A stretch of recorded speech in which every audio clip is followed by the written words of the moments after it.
O sonho por um mundo melhor fazia parte do imaginário europeu do século XIX. E Kardec com certeza também cultivava esse sonho. Tanto que ele já aparece na primeira edição do Livro dos Espíritos. Agora, no livro A Gênese, que nós estamos estudando, você deve ter percebido desde o início como que ele foi construindo uma linha de raciocínio para levar o seu leitor a concluir, ao final, que nós estaríamos vivendo, naquela segunda metade do século XIX, o surgimento do que ele chama de uma nova era. Na Revista Espírita de abril de 1868, ele comenta um cálculo apresentado em 1840 por William Miller, nos Estados Unidos, com base no conjunto das profecias da Bíblia, e que indicava para mais ou menos entre 1843 e 1844 a volta de Jesus, quando o mundo sofreria profundas transformações. Essa tese, essa profecia rodou o mundo cristão da época e gerou uma grande expectativa que, como você e eu sabemos, não se concretizou.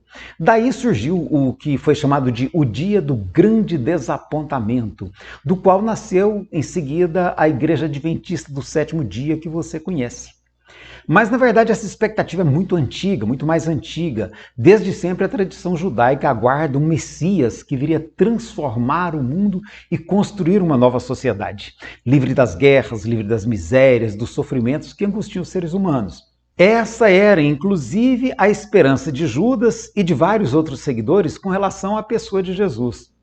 E logo a morte de Jesus criou-se uma grande expectativa de que ele voltaria, de que ele ressuscitaria dentre os mortos e edificaria aqui na terra o tão esperado reino dos céus, de que ele falava. Isso está muito claro, tanto no texto dos evangelhos, dos próprios evangelhos, que foram escritos bem mais tarde, narrando a vida de Jesus, quanto nas cartas de Paulo e Pedro, tá? Além de ser tema central do livro Apocalipse. A expectativa com a volta de Jesus atravessou os séculos, marcando sobretudo a história da Igreja Católica. E por volta de 1650, um sacerdote chamado Bartolomeu Holshauser publicou uma interpretação do Apocalipse que marcava para o século XX os tempos do juízo final. Na Revista Espírita de abril de 1868, Kardec cita uma brochura atribuída a um tal de Holshauser, teria talvez algo a ver com o antigo Holshauser, que foi publicado em Lyon, uma das cidades onde o espiritismo tinha muitos adeptos, e essa brochura era intitulada O Fim do Mundo em 1911. Muito embora Kardec desconsidere todos os cálculos e afirmações relacionadas a datas e catástrofes, ele não deixa de registrar também que, na Europa, nos países católicos, lembram-se de velhas profecias que todas anunciam esse grande acontecimento para a nossa época. Nossa época, Kardec observa. Kardec, então, procura explicar a diferença entre o que esses pretensos profetas diziam e o que ele ouvia dos espíritos a respeito. E aí ele escreve: não vemos que anunciar a regeneração da humanidade seja anunciar o seu fim. Essas duas ideias se contradizem. Os espíritos, em lugar de dar o alarme, vêm trazer a esperança. Então, nesse artigo, Kardec relata ter recebido pelos Correios, na segunda-feira, dia 24 de fevereiro de 1868, essa brochura que veio de Lyon para ele. E nesse mesmo dia, quando ele terminava de ler esse livreto, uma carta de um senhor, um pai de 8 filhos, que pretendia cometer suicídio por desespero e que havia desistido graças à leitura dos livros espíritas que ele, Kardec, havia publicado. Kardec levou esse caso à reunião da Sociedade Parisiense de Estudos Espíritas na sexta-feira, dia 28 de fevereiro. E após a apresentação do caso, o médium Sr. Morin psicografou uma mensagem atribuída a um espírito de um colaborador espírita, um pouco antes, um escritor, inventor, que inclusive havia sido diretor do Museu Real da Indústria de Bruxelas. Havia falecido em 1861. Era o Sr. Jean-Baptiste Jobard. Na mensagem, esse Jobard dizia ter estado junto de Kardec quando ele lia aquela brochura e, atraído pelo assunto, ele vinha agora acrescentar a sua contribuição. E aí o espírito escreve: será o fim do mundo da superstição, do despotismo, dos abusos mantidos pela ignorância, da malevolência e da hipocrisia. Será o fim do mundo egoísta e orgulhoso, será o fim da miséria, de tudo o que é vil e rebaixa o homem. Em uma palavra, de todos os sentimentos baixos e cúpidos que são triste apanágio de vosso mundo. E aí, para ele, quem seriam os operários dessa grande transformação social? Ele diz: sois vós, senhoras, sois vós, senhoritas, com a ajuda da dupla alavanca da instrução e do espiritismo. Então, para Jobar, seriam as mulheres espíritas que formariam a nova geração de filhos espíritas, que seriam, por sua vez, pais de espíritas e que haveriam de transformar esse mundo com base na consciência espírita, transmitindo de uma geração para outra essa consciência. Nessa época, a Europa inteira vivia um momento crucial. Depois de uma tentativa frustrada, da época da Revolução Francesa, 1789, pairava no ar a expectativa de um outro movimento que rompesse com a ditadura de Napoleão III e instaurasse de modo definitivo um modelo republicano de sociedade, que era o sonho europeu. O progresso tecnológico, as mudanças políticas que estavam em curso, as guerras, uma depois da outra naquele período, as crises, a fome, a miséria, tudo aquilo parecia sinalizar na direção de uma grande mudança. Era como se um mundo novo, uma espécie de mundo novo, tivesse ali batendo a porta inevitável. Filósofos como Hegel imaginavam que nós estávamos alcançando o auge da civilização. O próprio Karl Marx, que nada tinha de religioso, imaginava que o capitalismo mesmo estaria à beira de um colapso e que isso abriria caminho para uma sociedade inspirada nos princípios do socialismo, pondo fim à exploração do homem pelo homem, como ele diz, e criando uma sociedade de bem-estar social para todos os seres humanos. Mesmo os espíritos que se comunicavam, eles traduziam essa esperança por um mundo melhor nas suas comunicações, nas suas mensagens. Por isso tudo é que Kardec entende que nós estaríamos à beira do estabelecimento do que ele chama então de mundo de regeneração. E que o Espiritismo, com as suas ideias, contribuiria no sentido da implantação dessa nova mentalidade. De um diálogo com o espírito Hahnemann, aquele mesmo criador da homeopatia, que havia falecido em 1843, Kardec havia deduzido que uma grande perturbação e uma forte tormenta, são esses mesmos os termos que ele usa, deveriam ocorrer por volta de 1870. Esse diálogo aconteceu em 1856, portanto, antes da primeira edição do Livro dos Espíritos, e ele está registrado no livro Obras Póstumas. Mais tarde, quando Kardec analisa o desenvolvimento do Espiritismo na Revista Espírita, em dezembro de 1863, ele conclui que o sexto e último período desse desenvolvimento histórico do Espiritismo será o da regeneração social, que abrirá a era do século XX. Século XX. Guarda essa informação aí, você. O sexto e último período será o da regeneração social, que abrirá a era do século XX. É por isso que o último capítulo do livro A Gênese leva o título Os Tempos São Chegados, e com dois subtítulos, que é Sinais dos Tempos e A Geração Nova. Para Kardec, as convulsões sociais que a Europa estava vivendo desde o final do século anterior eram bem aquilo que Jesus havia previsto como sendo os acontecimentos que marcariam o final dos tempos, quando ocorreria uma profunda transformação em nível planetário. Por isso, ele havia escrito lá no item 60 do capítulo anterior, que nós estudamos sábado passado: se compararmos a situação atual com os tempos descritos pelo Mestre como assinaladores da Era da Renovação, não poderemos deixar de convir em que muitas das suas predições estão presentemente se realizando. E daí a conclusão de que atingimos os tempos anunciados, o que confirmam em todos os pontos do globo os espíritos que se manifestam.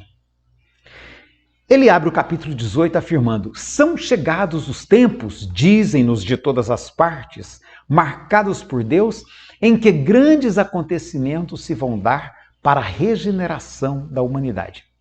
Para ele, Kardec, a transformação que se avizinhava fazia parte de um grande processo planetário regido por leis naturais. As mudanças que estavam e estariam ocorrendo faziam parte do cumprimento dessas leis. Kardec entendia que, se a sua época estava designada para a realização de certas coisas, é que essas têm uma razão de ser na marcha do conjunto. Ele apenas acrescentava assim, um sentido espiritual àquela expectativa, como o progresso material, que era o progresso tecnológico que eles estavam vivendo, né? Se dava a olhos vistos, era esperado que se lhe seguisse um progresso moral. E o que seria esse progresso moral em nível planetário? Seria a sociedade europeia livre da maldade, do crime, em que ninguém estivesse ao desamparo. Uma espécie de civilização completa, o reino dos céus, de que falava Jesus. O que ele chama então de um mundo de regeneração. Eu recomendo atenção muito especial ao item 5 desse capítulo 18, que traduz bem o pensamento de Kardec em relação àquele momento histórico que ele vivia. Que, no entendimento dele, quando faltava aos homens fazerem que reine entre si a caridade, a fraternidade e a solidariedade, que lhes assegurem o bem-estar moral. E para elevar o sentimento a esse nível, seria preciso, Kardec entende, destruir tudo o que superexcite nele, no ser humano, o egoísmo e o orgulho. Isso implicaria, está lá no item 7, em profundas lutas das ideias, porque não são mais as entranhas do planeta que se agitam, são as da humanidade. Da quarta para a quinta edição, Kardec fez várias alterações nesse capítulo. Ele excluiu vários parágrafos e acrescentou no item 8 trechos recortados de uma mensagem psicografada em setembro de 1868, atribuída ao físico e astrônomo francês François Arago, que havia falecido em 1853. Na época, era comum atribuir certas ocorrências à influência dos planetas e dos cometas. E essa mensagem falava exatamente dessas influências e de como elas estavam relacionadas às transformações que se entendia que estavam em curso. Kardec acrescentou outra no item 9, atribuída ao Dr. Berry, que, muito engraçado, tudo indica ser o Dr. James Berry, um cirurgião militar transexual, por sinal, falecido em 1865, que explicava como o mundo espiritual sofria o contragolpe de todas as comoções que agitam o mundo dos encarnados, tomando, de certo modo, parte ativa nessas mudanças que acontecem no ambiente material. A humanidade havia chegado, segundo ele, a um desses períodos de crescimento a que estão sujeitos os mundos e está em cheio há quase um século no trabalho da sua transformação. Isso implicava, na visão dele, em mudanças nos seus costumes, em seu caráter, nas suas leis, em suas crenças, numa palavra, em todo o seu estado social. Será uma nova fase da evolução da humanidade. E no item 11, Kardec vai demonstrar então como que aquela teoria da presciência que ele elaborou aí uns dois vídeos atrás, podia explicar a mudança que ele via acontecendo no planeta Terra. Os espíritos mais esclarecidos, no entendimento dele, por estarem fora do mundo corpóreo, conseguem ter uma visão mais abrangente do conjunto. E por isso mesmo eles são capazes de prever as mudanças que estão em curso aqui no nosso planeta. Assim como o agricultor sabe prever quando uma determinada árvore vai produzir frutos, também um espírito mais esclarecido, fora do ambiente material, tem como prever quando certas mudanças ocorrerão aqui na Terra, aqui no planeta Terra. Mas para que essa mudança aconteça, ele entendia que era necessário substituir uma parte da geração atual, a geração dele, por uma nova geração de espíritos mais propensos a essas mudanças que deveriam acontecer. Como ele vai procurar demonstrar a partir do item 27, a geração nova. E ele diz, para que os homens sejam felizes na terra, é preciso que somente a povoem espíritos bons, encarnados e desencarnados, que só se dediquem ao bem. Por isso que aqueles espíritos mais endurecidos, ele diz, irão espiar o endurecimento de seus corações, uns em mundos inferiores, outros em raças terrestres ainda atrasadas. E essa ideia de raças terrestres mais atrasadas, nós já vimos lá atrás que nós temos que ver isso com muito cuidado, porque ele se referia à África, à Índia, à China e aos povos originários das Américas. E hoje nós não podemos mais alimentar esse tipo de visão. Esses espíritos serão substituídos por espíritos melhores, que farão reinar em seu seio a justiça, a paz e a fraternidade. Pelos que os espíritos lhe haviam dito, Kardec entendeu que em cada criança que nascer, em vez de um espírito atrasado e inclinado ao mal, que antes nele encarnaria, virá um espírito mais adiantado e propenso ao bem. Essa nova geração não se comporá de espíritos eminentemente superiores, mas dos que, já tendo progredido, se acham predispostos a assimilar todas as ideias progressistas e estejam aptos a secundar o movimento de regeneração. Kardec entende que haverá, portanto, duas categorias de espíritos. De um lado, os retardatários que estão partindo, e de outro, os progressistas que estão chegando. Confirmando as previsões de Kardec em relação ao ano de 1870, realmente, de fato, exatamente nesse ano, o imperador Guilherme III iniciou uma guerra contra a Prússia e a França foi derrotada. Os operários franceses não aceitaram a derrota e resistiram à dominação prussiana. Com a França sem um governo liderando a resistência, os operários instituíram então um governo provisório formado exclusivamente por operários e estabeleceram a primeira experiência inspirada nas propostas sociais de Karl Marx, que foi denominada a Comuna de Paris.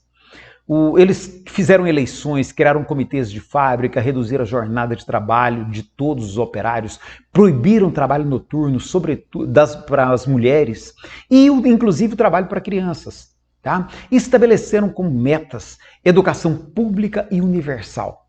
O sonho desses operários não durou mais que 72 dias, quando, patrocinado pelos ricos industriais franceses, o presidente interino Adolf Thiers arregimentou um exército mercenário e assassinou brutalmente algo em torno de 20 mil operários, considerando homens, mulheres e crianças, pondo fim à primeira tentativa de instauração oficial de uma sociedade comunal na nossa história.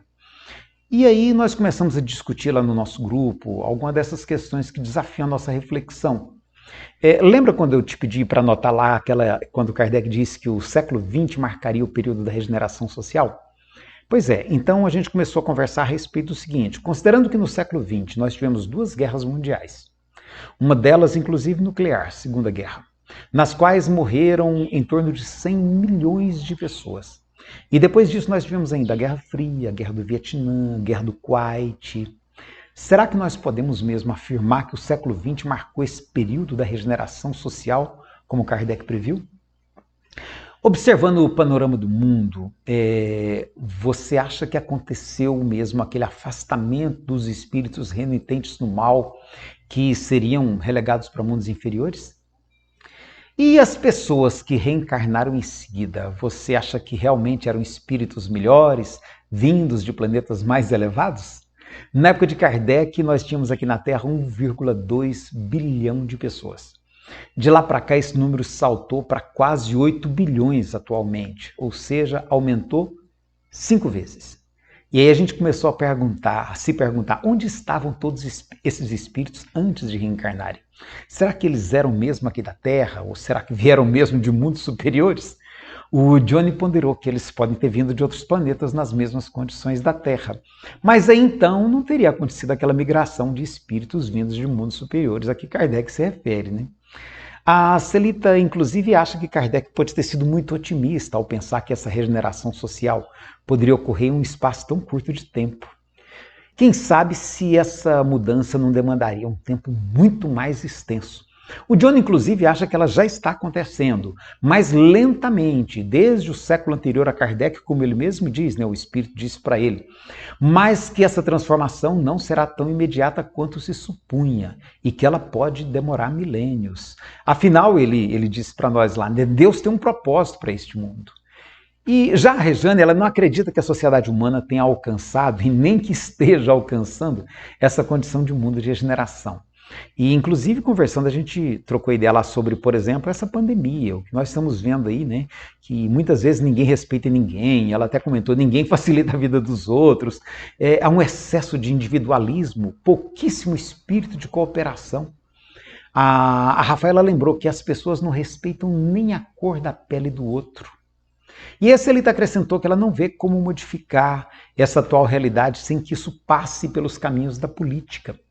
Hoje nós temos, ela citou lá no diálogo, na fala dela, né? Ela falou, hoje nós temos no Congresso Nacional uma bancada da bala, uma bancada dos ruralistas, a dos empresários, a da Bíblia, mas não há nenhuma bancada para a educação, não há nenhuma bancada para a saúde, nenhuma para o trabalho.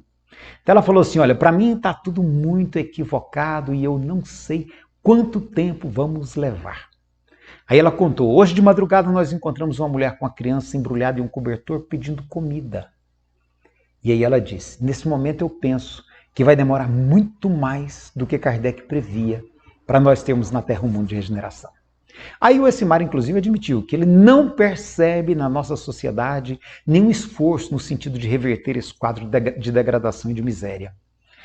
E quando a gente para olhar o quadro, nós observamos, por exemplo, que foram extintas milhares de espécies vegetais e animais apenas no curto espaço de 250 anos da Revolução Industrial. E a degradação ambiental se acelera a cada dia. Há um acúmulo de lixo, degradação dos mananciais de água, poluição do ar e até do espaço sideral ao redor da Terra, como a gente viu no outro vídeo. E ainda há muitas pessoas que não demonstram a menor preocupação com essas questões.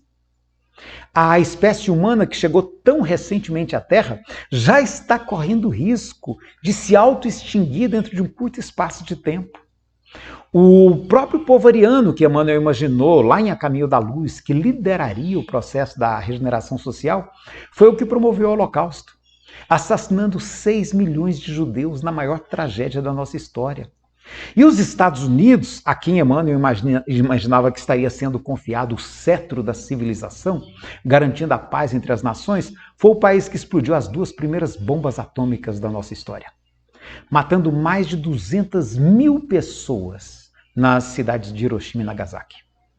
O arsenal dos Estados Unidos hoje é capaz de destruir o planeta inteiro mais de 30 vezes. E hoje são eles que controlam o planeta inteiro mediante 23 bases militares super equipadas e mais dezenas outras de menor poder de fogo, espalhadas ao redor de todo o planeta, subjugando militar, cultural e comercialmente os demais países.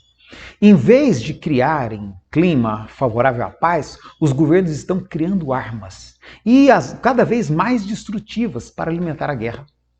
A miséria mata de fome milhares de pessoas todos os dias. A ONU estima em quase 2 bilhões a quantidade de pessoas vivendo em condições precárias nos diversos países. E o cenário atual aponta para um aprofundamento ainda maior das desigualdades sociais. Hoje, uma pequena elite composta de 1% da população mundial controla metade de toda a riqueza. A metade mais pobre disputa entre si míseros 5%. Você deve ter acompanhado as profecias espíritas relativas ao final de milênio. Falou-se na vinda de espíritos de Alcíone, de crianças índigo, crianças cristais, e que mais tarde se mostraram que não tinha nada a ver com espíritos superiores, como se imaginava. Depois, essa transição planetária foi associada ao tsunami de 2004, ao calendário maia de 2012 e a famosa e esperada data limite, que seria no ano de 2019. No capítulo passado, Kardec escreveu a respeito da expectativa quanto à volta de Jesus. Ele escreveu o seguinte: seja como for, o fato é que as coisas não se passaram como eles, no caso os cristãos daquela época, o supuseram. E aí eu pergunto, será que nós podemos aplicar esse mesmo raciocínio a essa expectativa que nós cultivamos quanto ao mundo de regeneração? Aí o Essimar concluiu, pensativo assim, olha, que não há como pensar em ser um mundo de regeneração nessas condições em que nós nos encontramos. E de fato, gente, não há nenhuma evidência de que nós estejamos diante de algum tipo de movimento geral, como aquele imaginado por Kardec, destinado a realizar uma remodelação da humanidade. Tudo indica que isso não foi mais do que um sonho milenarista de inspiração judaico-cristã, que chegou a convencer até mesmo Kardec e os espíritos que com ele dialogavam no século XIX, e que alcançou o século XX em virtude do forte componente católico que marcou o espiritismo aqui no Brasil. Aliás, em outras tradições espirituais como da China, da Índia, nem existe qualquer referência nesse sentido. Essa é uma esperança, uma expectativa que é cultivada apenas por 30% da população mundial, que é essa formada por nós da tradição judaico-cristã. Kardec havia afirmado que se um dia a ciência mostrasse que o espiritismo estava equivocado em algum ponto, que mudaria o espiritismo. E eu te pergunto, seria esse, por acaso, um dos pontos em que o espiritismo poderia questionar se não está na hora de mudar essa perspectiva e de estabelecer uma nova maneira de olhar para essa ideia de transição planetária? Não seria o caso de a gente entender que nenhuma transformação miraculosa vai ser implementada, seja por iniciativa da espiritualidade ou de Deus, e que depende de nós que essas mudanças que a gente espera tanto que elas aconteçam.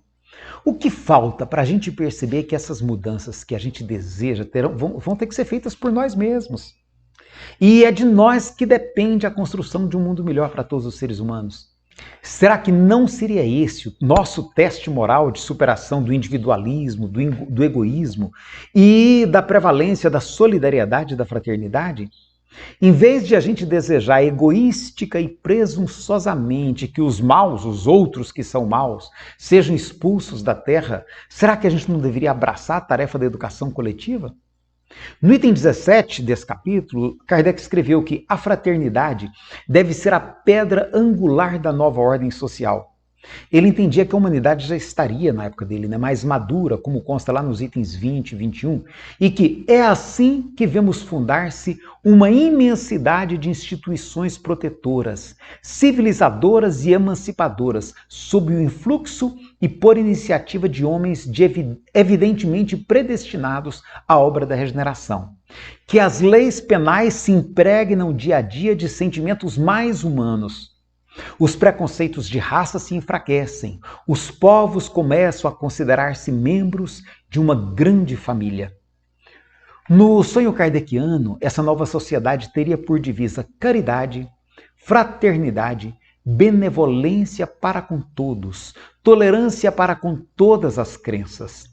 Ele imaginava que o que ele chamava de os homens progressistas descobrirão nas ideias espíritas uma poderosa alavanca, e o espiritismo achará nesses novos homens espíritos inteiramente dispostos a acolhê-lo. A acolher, no caso, as ideias espíritas. Nós sabemos hoje que não serão propriamente os espíritas ou nem mesmo o espiritismo, mas sim uma grande legião de pessoas identificadas com essas novas ideias de se criar na Terra um mundo melhor e mais feliz para todos, e não apenas para alguns, um mundo fundamentado na solidariedade, na fraternidade, um mundo sem miséria, sem fome, onde todas as pessoas têm a oportunidade de se voltar para o cultivo do espírito, do sentimento, das artes, superando o apego às questões materiais, o consumismo e aos vícios que comprometem a felicidade humana. Há hoje inúmeras iniciativas nessa direção. Pessoas que se voluntariam para causas humanitárias, programas destinados a promover a inclusão social de populações em situação de vulnerabilidade, pessoas idealistas que lutam em favor das minorias, pessoas que lutam em favor, por exemplo, das populações indígenas, da superação dos preconceitos contra as comunidades LGBT, do meio ambiente e de tantas outras causas que são indispensáveis a esse novo mundo tão sonhado. Ao longo de toda a sua obra, desde lá da primeira edição do Livro dos Espíritos, Kardec vislumbra dois caminhos. O primeiro deles, a adesão individual de cada um de nós, seres humanos, a essa nova proposta de vida fundamentada nos valores do Evangelho de Jesus. E a outra, a segunda, seria a transformação, a mudança das instituições sociais, das leis, dos modelos sociais, modelos econômicos, de modo a estruturarmos um modelo social que contemple o interesse de todos e não apenas da parcela melhor favorecida na sociedade. Mas para isso seria necessário conquistar a adesão da maioria, entende Kardec, que uma vez decidida nessa direção, atrairia para o seu lado a multidão dos indecisos. A minoria resistente seria arrastada pela força das mudanças. Agora, a grande questão que se coloca como reflexão final do estudo do livro A Gênese é uma pergunta que cada um de nós deve fazer para si mesmo. Nessa luta de interesses e divisões de mundo, de que lado eu estou colocado? Minhas ações estão em sintonia com os valores do Evangelho ou com o conservadorismo do mundo? Kardec chamava de progressistas as pessoas que se alinhavam a esse projeto de um mundo melhor. Mas a gente sabe que há muitas pessoas que ainda pretendem manter o nosso mundo preso àquelas convenções que marcaram e ainda marcam esse mundo tão contraditório que a gente vê, ainda hoje, tão carente de mudanças. Kardec falava de uma luta de ideias. E a pergunta que eu quero lhe fazer para encerrar esse nosso estudo é: de que lado dessa luta de ideias você pretende se situar?